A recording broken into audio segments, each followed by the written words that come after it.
This is Tim Phillips, CEO at Phillips and Company Advisors, and I'd like to thank you for taking just a few minutes to watch this video. Our mission at Phillips and Company is to improve your life and financial strength, and a lot of times we do that through building good portfolios or tax planning or giving sound, reasonable advice. However, one of the biggest challenges we all face as investors and savers is our behavior. Sometimes our behavior leads us astray when it comes to investing, saving, and making money. So we've asked our good friend and best-selling author of Psychology of Money, Morgan Housel, to help talk about those issues when it comes to behavior, and we hope you enjoy this video.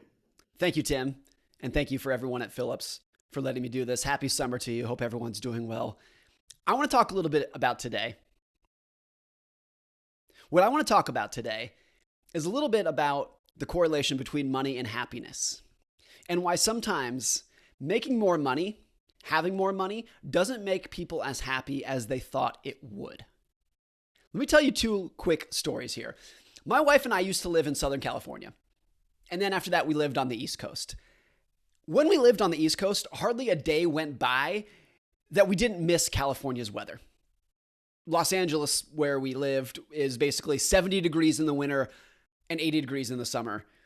Those are the two seasons that it has. The East Coast basically had two temperatures as well. It was repulsively hot or inhumanely cold. Those are the two temperatures it had. Here's what was so hard to come to terms with. We missed California's weather because we thought it would make us happier. But there was no evidence, either for us or anyone else who lives in those areas, that Californians are happier than people on the East Coast. I mean, if you actually look at it, the happiest states in America are the Dakotas, Nebraska, and Minnesota. All of those are home to some of the worst climates in this hemisphere. The short explanation here is that when we think weather will make us happier, we are leaving out the thousands of other variables that influence happiness. It's just so hard to grasp that when you're in the moment dreaming about sunny weather on the beach. So people who live in LA, they have to deal with traffic, pollution, pressures at work. They get the flu, they have peer pressure, they have to listen to crazy political news, they deal with global warming and recessions and the stock market declining. All of those things can have a bigger impact on how happy you are than just how sunny it is outside. Psychologist Daniel Kahneman, he once summed this up with a really powerful sentence. He said, quote, "Nothing is as important as you think it is while you are thinking about it. So the mere act of thinking about something makes it more important than it is going to be." Now, money, I think, is very similar to weather here. It's something that we dream about, having more of it, and we think that if we have more of it, we're going to be happy. But we often overestimate how happy it's going to make us when predicting how happy we will be. Here's Daniel Kahneman again. He says, quote, "On average, individuals with high incomes are in a better mood than people with lower income, but the difference is about a third as large as most people expect." When you think of rich and poor people, your thoughts are inevitably focused on circumstances in which income is important. But happiness depends on other factors more than it depends on income. Now, those factors might be things like your family, your friends, your health, all these other things that don't necessarily rely on income that are more important to your happiness than just how much money you have in the bank. So all of us, of course, invest and save our money because we have goals. And most of those goals are to make us happier. And by and large, they will, on average. But I'm often amazed, and I hope you will be amazed and pay more attention too, to how much effort we put into chasing things in life that probably won't do us much good, while discounting and ignoring the stuff that probably will make us happier. Let me tell you another quick story here about money and happiness that I've always liked. In 1915, this guy here, Ernest Shackleton, was the captain of a big ship called the Endurance, and he was trying to cross Antarctica. Now, Shackleton's ship, the Endurance, eventually became stuck in the Antarctic ice. And before long, it was crushed and ruined. And Shackleton and his 27-man crew then spent 19 months from January of 1915 to August of 1916, rowing 800 miles to safety in tiny little lifeboats. The nighttime temperatures would hit 10 degrees below zero. They were constantly frozen and soaked and hungry and sleep deprived. They all survived. All of them survived this journey on the occasional captured seal and forage seaweed. It was like one of the most astounding survival stories that you will ever hear. And I encourage you to check it out. It's an amazing story. But for me, the most emotional part of the book Endurance came at the very end, when Shackleton's crew finally made it to a whaling station on South Georgia Island, which is about 1,600 miles east of Argentina. The author of the book, Arthur Lansing, writes, quote, "Every comfort the whaling station could provide was placed at the disposal of Shackleton and his crew. They first enjoyed the glorious luxury of a long bath, followed by a shave. Then new clothes were given to them from the station's storehouse. They were then served a hot meal and they slept for 14 hours. Now, let me ask you, can you even imagine what that must be like? Can you imagine how good it must have felt to have a bath and a hot meal and a warm bed after being constantly frozen and starving for 19 months?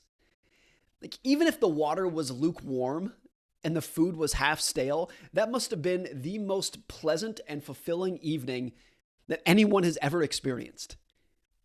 So there's a weird thing in life in that everyone strives for a good life because they think it will make them happy. But what actually brings happiness is the contrast between what you have right now and whatever you were just doing. So let me give you some examples here. The best drink that you will ever taste is a glass of tap water when you're thirsty. The best food that you will ever eat is cheap fast food when you are starving. The best massage that you will ever feel is just sitting on a couch after a long run. The best sleep that you will ever experience is when your newborn finally sleeps through the night. It's just the contrast between those two that actually brings happiness. It's not how high your circumstances are, it's just the contrast. In his book on the final days of World War II, Stephen Ambrose writes about a wounded American soldier who was carried back to the medic tent. And this soldier knows that he's going home. His war is over. And he turns back to his comrades who are still on the front line and he yells to them. He yells, "Clean sheets, boys, clean sheets. Can you believe it? I'm going to have clean sheets." Because living in foxholes for these soldiers made them daydream about normal life. And few things chased their imaginations like the dignity of having clean white sheets. Not money or status or respect or glory, just the absolute joy of clean sheets. Because the contrast between that and what they had was so great. That's what made them happy. I think money is a lot like this too. The richest you will probably ever feel in life is when you get your first paycheck and your bank account goes from, $5 to $500. The contrast that generates might be greater than if your bank account went from 10 million to 20 million. Going from nothing to something is so much more powerful than going from a lot to a really big a lot. The contrast, not the amount of money, is what makes you happy. So two things stick out here.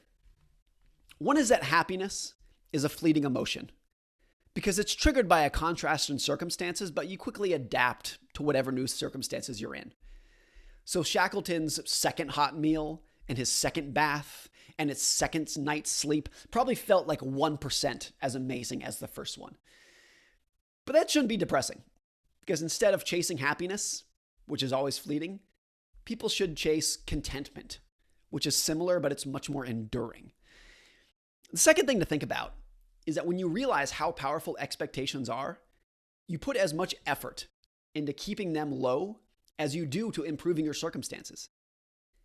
Happiness and contentment and joy, all of those things come from experiencing a gap between expectations and reality. Shackleton's men learned this in an interesting way.